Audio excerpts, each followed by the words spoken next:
How the Dice Fell. Flint Daniels and the Demon Shield of Syterria. Part 3. Well, when last we left our fearless explorers, they were on a space station on an asteroid, and we'd been sent there because the Izith Reptocracy had attacked Earth, and we were sent there to get enough obtanium cells to power a armor that would cover the entire Earth. And we'd stepped off the thing and got immediately arrested because of our behavior at our perfectly reasonable behavior at the art exhibit thing. Yes. And we got eventually released, but we got a personal invite from the president of the Nera Corporation, who's like the biggest, who's also like the president of this whole space station, to go talk to her, because she was really fascinated that we were humans, but we weren't from her planet of Syterria, which is the human homeworld. And we're like, that's interesting. And so anyway, we spent a bunch of time eating slugs and doing various things that had nothing to do with the point of the quest.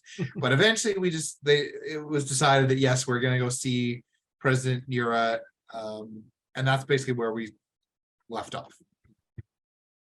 Right. Okay. It was the sidetracking. Yeah. Glorious sidetracking. We did get a little bit sidetracked, but we're back on track now.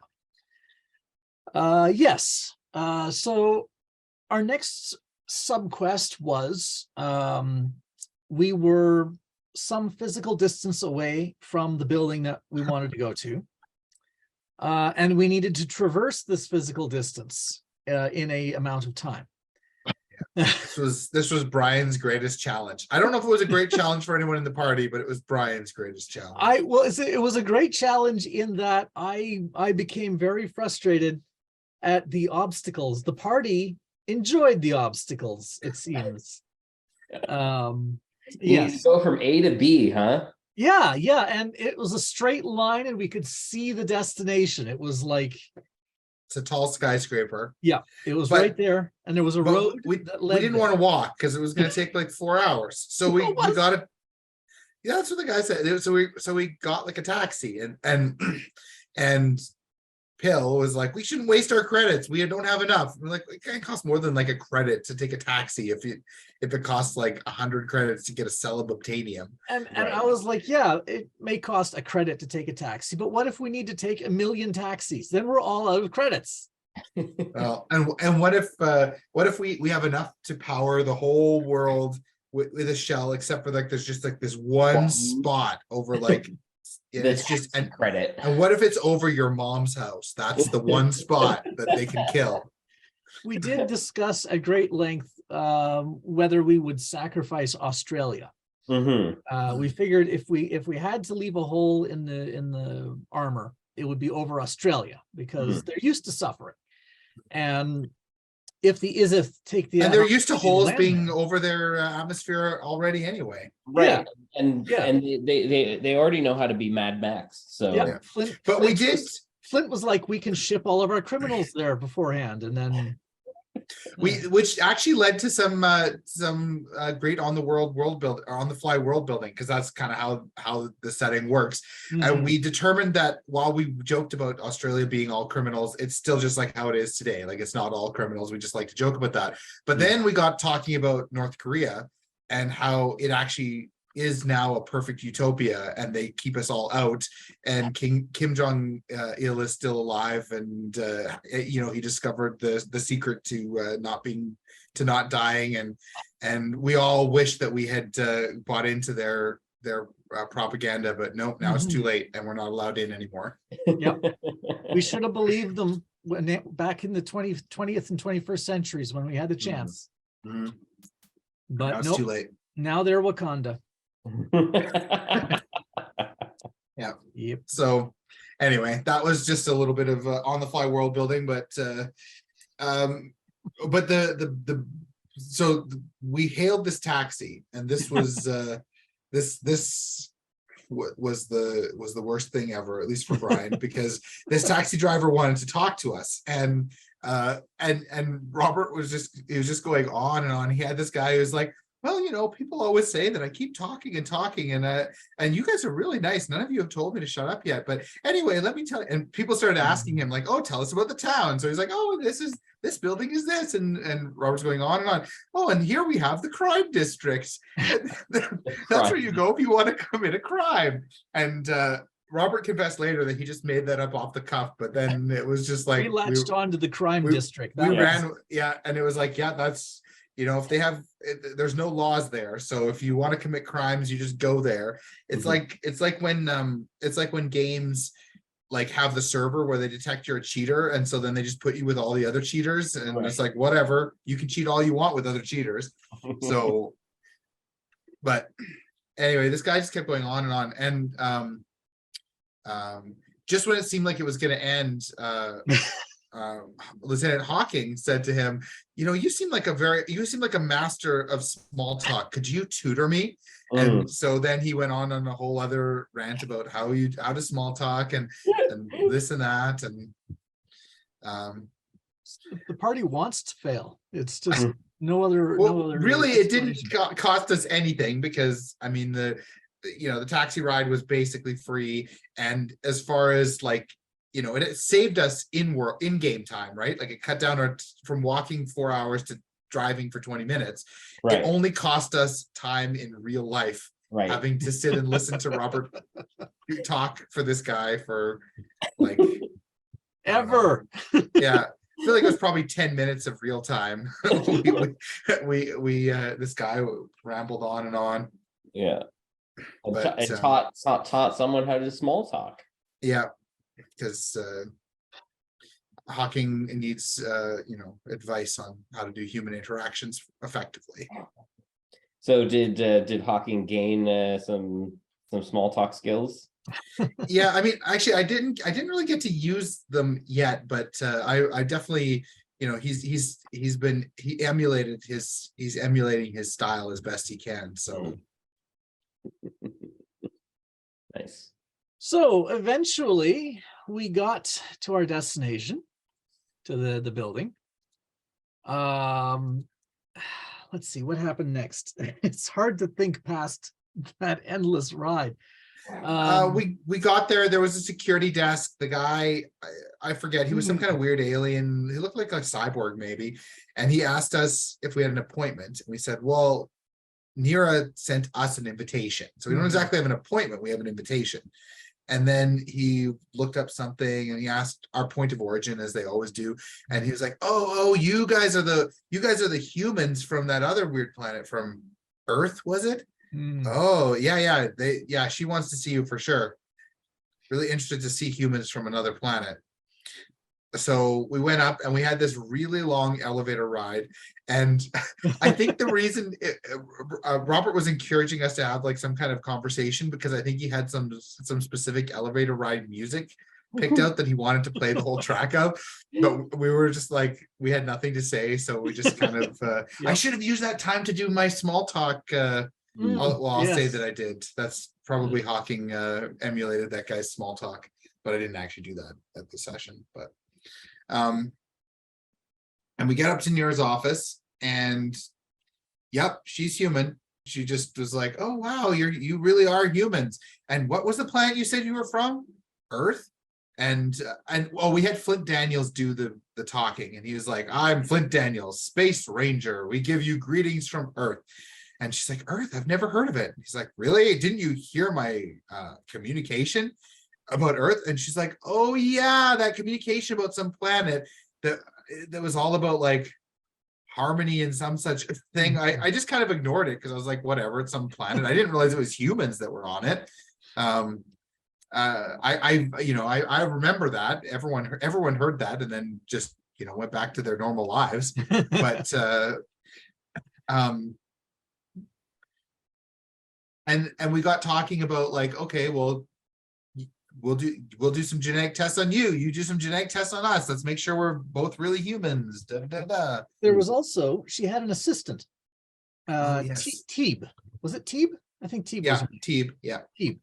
who looked human, but in a sort of fakey, plasticky sort of way. Or she had somewhat plasticky skin. And at one point, Nira sent Teeb away for some little task or another. And while she was away, she sort of confided in everyone, said, by the way, Teeb isn't really human, but she thinks that we think she is. So just play along with that, all right? And so, yeah, Pill, of course, had no idea that was the case because she's uncannily, she's perfect. She's doing an excellent job. She's a perfect infiltrator as far as Pill is concerned. Didn't have a clue. So anyway, Teeb comes back, and then there's how did this go? There was a lot of, we ended up doing little room stuff a bunch because we ended up splitting up, and we're in, there's an elevator and an office, and somehow we managed to split the party into 3 different groups. I'm not really sure how we managed that, but we did. Was there 3? I don't remember 2, but I guess I think there were, maybe it was only 2 at a time, but still, we did split up quite a bit. Well, I think there was like a back room, because that's what we ended up splitting some people into. Yeah. But because, go ahead. Yeah. At one point, I know Pill managed to go and be in a room with Teeb on his own. And went and talked with Teeb. And that was in a little room conversation. So technically, nobody knows what happened in there. But basically, oh, no, that's not what happened. Yes, Pill was just very, very good at being subtle. There was a moment later on. We'll get to that. It's a moment later on where Pill did something very subtle. Anyway, sorry, I'm jumping ahead of myself with that particular one. Well, I mean, if we're talking about what was very next, I think it was basically us asking for obtainium and the prices and whatever, and she was actually saying the prices were lower than what the random guy at the library had said. So that was good. And then she was like looking into ordering some obtainium for us. And then she had like this like spell, I guess, that she looked like exhausted and wasn't exactly clear what was wrong with her, but something was wrong with her. And so she calls Dr. Puka. He was a different kind of alien, and she was like, Dr. Puka, I need I'm having another spell. I need your help. So he comes in and administers some kind of, was it a drink? I think it was a drink. I don't think it was like a hypo spray. And she perks back up and is fine again, and he leaves. And he was like this weird alien with this weird like pink tongue thing. You remember? He was that. I remember his tongue was out. He was like white, like just like albino white with like pink patches, and he had like this triangular pink tongue. Okay, I don't really remember the tongue. I do remember him being all white and patchy. But anyway. He's not human. Yeah. And then she perks back up and is doing fine. And then they do their genetic tests on each other. Like we run some stuff through our quadcorder, and yep, she's human. And that's where they went into like the back room to like do their tests on us, or on some of us. And Dr. Yoon went with her. Yeah, Pill declined the testing, saying that he was a Jehovah's Witness, and Teeb was curious what that was, and Pill explained it was a religious affiliation that rejected modern medicine. And she was like, oh, I also belong to a religion that rejects modern medicine. So, we had something in common there. But anyway, so I'm trying to remember the sequence of like. I don't exactly remember how it came to be, but Dr. Yoon started like just saying, hey, I'm human. I might know more about human physiology. Can I like see if I can figure out what's going on with you? Like because she started talking about like this spell, and basically she's been getting worse and worse, and she's sick and is like feels really bad. But then Dr. Puka has this like this thing that doesn't exactly cure the problem, but it just mitigates the symptoms. And she's just getting worse and worse. And so Dr. Union's like, well, maybe I can look into it. I'm human. So she starts like scanning her to see what's going on and scanning the drink or whatever it was. And there was various different scans and checks, but to cut a long story short, basically, the doctor has been giving her like this slow acting poison all this time. And it's like, it's basically like an addictive drug, and what her spells are just the withdrawal symptoms. So it just, you get more and more addicted to it, and the withdrawal gets worse and worse. And really the way is to get off of it is, you know, you basically have to stop taking it or, you know, wean yourself off of it. And, you know, there was some like, you know, checking and double checking. And then when it became clear, yeah, this is for sure true, she called in Dr. Puka, and we all kind of regathered at this point. And he comes in and she, you know, accuses him of, you know, all this stuff. And he says, how can you believe these random newcomers over your, you know, longtime doctor?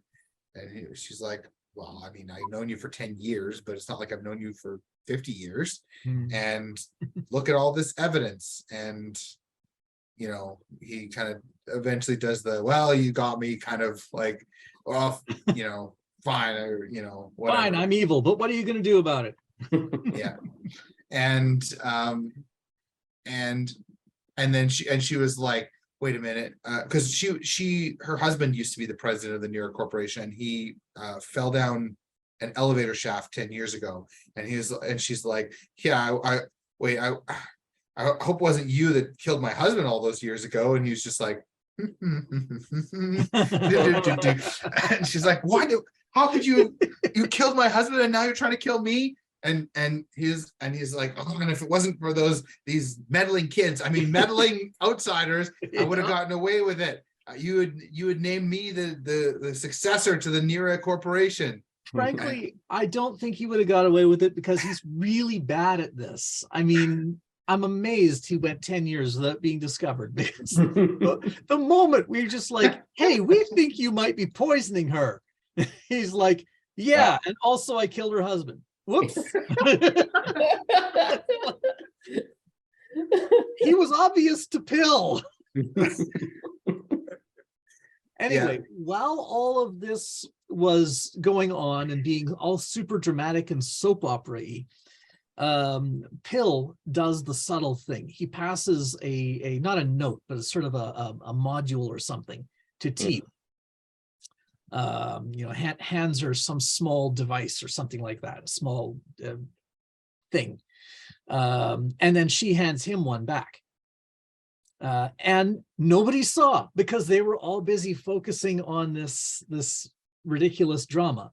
And Pill didn't care about that drama. So he took this opportunity. And it worked great, because Pill is an excellent infiltrator. No one saw it. And I suppose I'll reveal later on in this retelling what happened there. But for now, it was a mystery. They traded secrets. Yes, we traded some secrets. Because I revealed in the log basically what happened. But yeah, suffice to say, they arrested, or she had this guy arrested. Security droids were summoned, and he was like, I didn't think of this, and got arrested. Yeah. Yep. And so she was really appreciative, and we were like, okay, well, so eventually we're like, so back to the obtain him. We need to buy such and such amount. It's a little more than we can afford. And she's like, it's yours. And we're like, oh, great. And then we're like, wait, you mean like for free? And she's like, yeah, you just have it for free. So she just gave us all the obtainium we needed for free.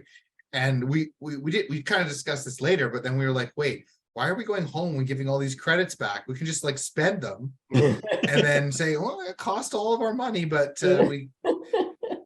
I mean, we're kind of in a rush, but we could say like, oh, we managed to get this for 500,000 credits. Here's the other half. And Well, we could actually we could gamble it all on one roll of the roulette wheel, and if we win, then we keep the extra profits, and if we lose, we just say we spent it all.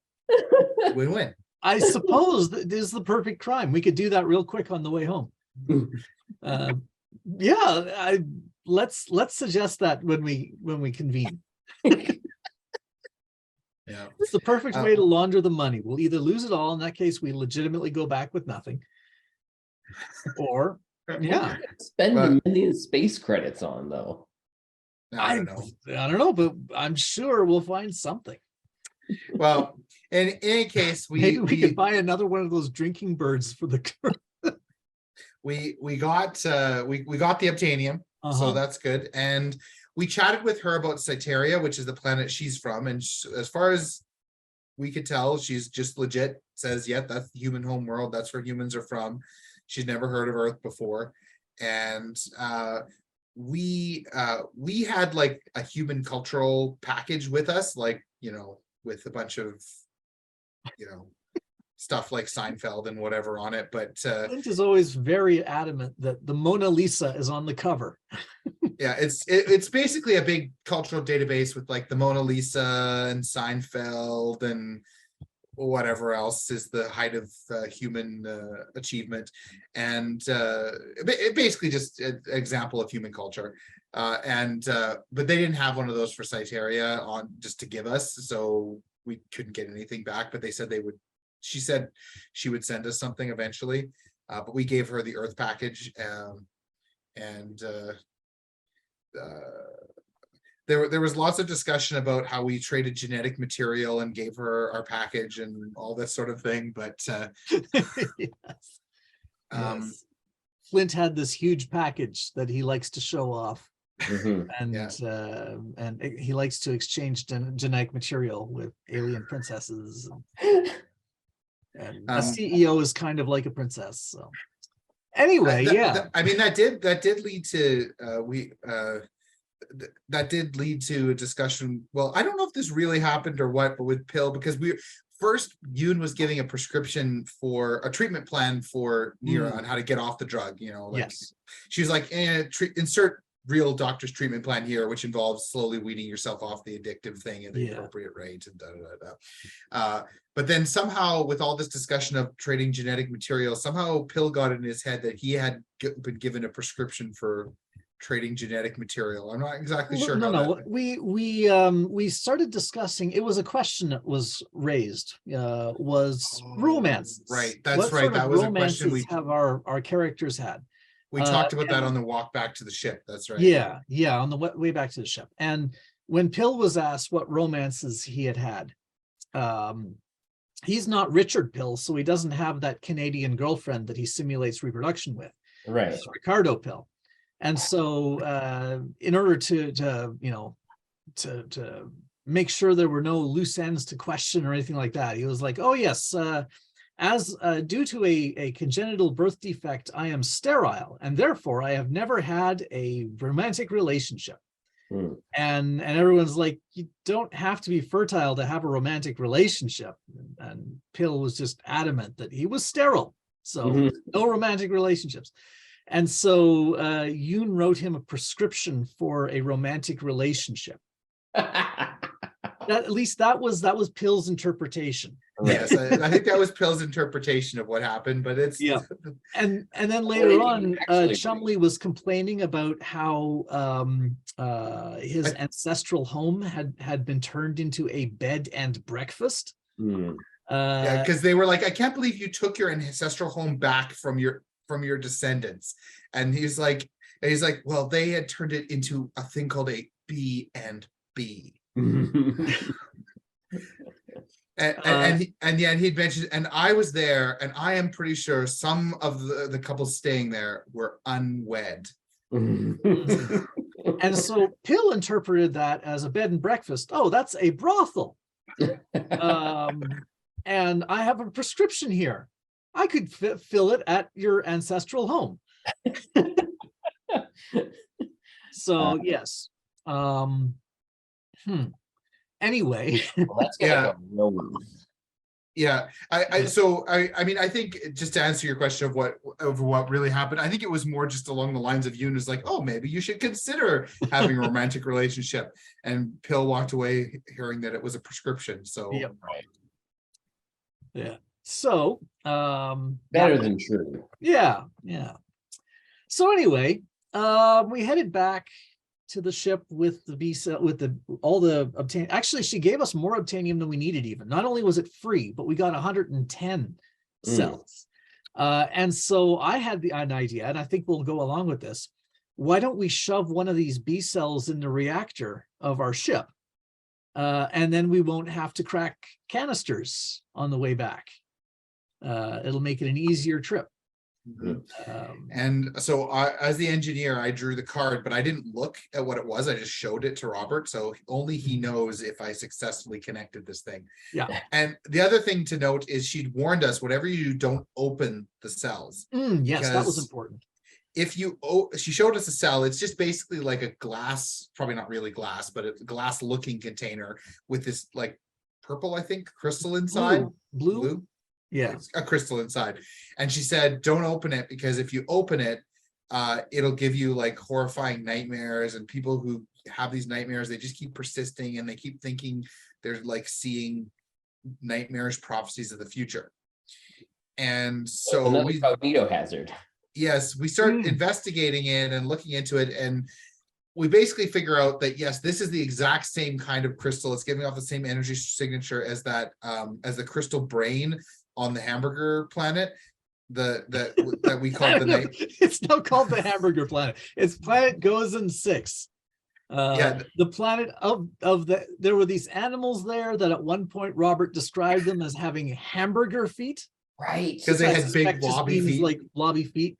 And so we started calling it the planet of the hamburger feet. And now John is just calling it the hamburger planet. What happened on that planet again? Well, that was where a the few things, but machine was. the key thing for this is that's where they had this cult, and the cult was worshiping this crystal brain, and the crystal brain gave you these horrifying nightmare visions of like hate and destruction. And Flint Daniels communed with it and like shut it down, and that was why we called it the insanity machine. And that's 3, right? And that those visions that the insanity machine gave him are actually the same visions that he piped into the baobabs to break their minds and shut down their network. And so the crystals inside these obtainium cells are the same substance, the same energy signature as the crystal brain, as the insanity machine. And we were warned not to open them because they give you these horrifying nightmares, and that you think are like prophecies or just horrifying. So then we had a big debate about whether we were going to open them or not, because some people thought that we should, like, because obviously, so these things are like full of hate and evil, but they're also clearly sentient. And so they're like, are we going to power our planet with like sentient beings? And then it's like, well, are they sentient beings of pure hatred? In that case, is it okay to power our planet from them? Like, what? So there was a big... Also, I was a little bit annoyed because it occurred to me that there's also similarities here to the Epiphany, because it ultimately turns you into these crystals that are awesome power sources. But I don't remember any of that. None of the characters remember enough about the Epiphany to see the similarities. We carefully erased all of the details like that, so we don't know. So there might be some connection there, but none of us know that.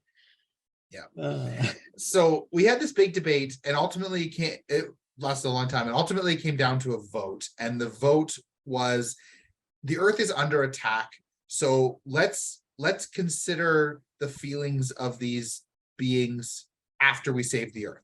So that was, it was 2 to 3. So it was basically, we said, let's just go home, save the Earth, and then we can decide. We'll let Corporation Incorporated decide them. No, I think we're gonna like at least try to save one out so we can like mess with it ourselves and decide, you know. I mean, what are these things? We got a bunch of extras, so and so we just headed back to the ship, discussed our romantic lives, and and then basically got ready to fly home, I think. They repaired our ship for us, so we're at full repair. Yeah. And I think that's where we left it. Lieutenant Pill's log. Encryption key. 1, 2, 3, 4, 5. Very interesting. I have encountered another operative going by the name of Teeb. I've passed along a copy of all of my logs, and I've received in return a copy of all of their logs. I haven't yet analyzed them. I did warn Teeb that it appears their cover's been blown. I hope that her self-destruct charges work better than mine did. Teeb D-Roll's log, security code A, B, C, D, E, F, G. So these people that came from a different planet that wasn't Zarasis came to visit us, and there was another operative. He gave me a package of his information, and I shared information with him, and he warned me that my cover may have been blown, so I need to resign from this position. Syterria here. So yeah, we had these people from Earth, these humans. I didn't know there were humans there was another human planet out there. What's going on? They're the same as me, biologically, at least according to the scans. I don't understand that. But I don't believe the audacity. What? Barity, my trusted friend, Dr. Potmu, he had betrayed me, and he'd been doing it for so long. He was poisoning me when I thought he was curing me. And it was him that killed Dole all those years ago, too. His retribution will not be merciful, I tell you that.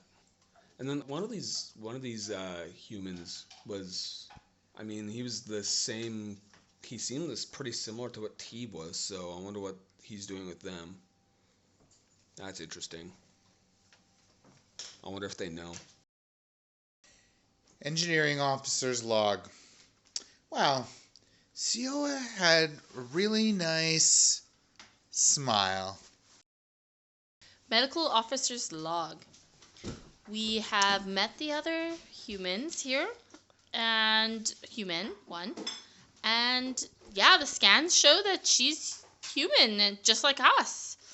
A little bit not like us though, because she was being poisoned. Thankfully, she believed us all when we told her that, and she was very grateful, and she gave us the obtainium that we needed. And now we are rich because we have galactic credits left over. We don't have to give them all back, do we? Oh, well, it's Flint here, and I met these really, really interesting guys. They claimed to be from a place called Earth, but they were humans, like on Zarasis, and I didn't really understand what was going on, but they seemed real nice. They didn't even interrupt me or anything. They didn't tell me to shut up. Most people do that, because I like to go on quite a lot, and, well, you get the idea. I could go on and on, but, I'll cut this one pretty short this time. So, I like those guys, and I sure would like to see them again. Personal log, Flint Daniels, Space Ranger. I've always felt that it was my duty to reach out to the strange, the new, the unexplored. And on some level, I felt that it was my duty to reach out once again to the mnemonic monstrosity that wants to kill me in so many terrible ways. And I am conflicted that the vote went the way it did, because for some reason, some part of me feels I should be more unhappy than I am. The Most Honourable Evelyn Horatio Hugh, Marquess of Chumley. Well, I've been suspecting it for a while. And I knew it was this way in the past, but I think it is also true now. You just can't trust those ningimmers. Doctors. I mean, you think they're giving you a nostrum medicine to make you stop shooting the cat, vomiting. But the piss prophets, doctors, are just Monte Blanc quacksalvers, tinny helpers, unknown. And we're intending on feeding you to the worms, killing you, for your blunt money. Well, next time I'm not feeling well, I know who I'm not going to ask to make me feel better. Chumley out. Pills log, addendum. I have received a prescription from Dr. Yoon, and after a discussion with Chumley, it may be possible to fill it at Chumley's old family estate. I will need to investigate this further when I get back to Earth.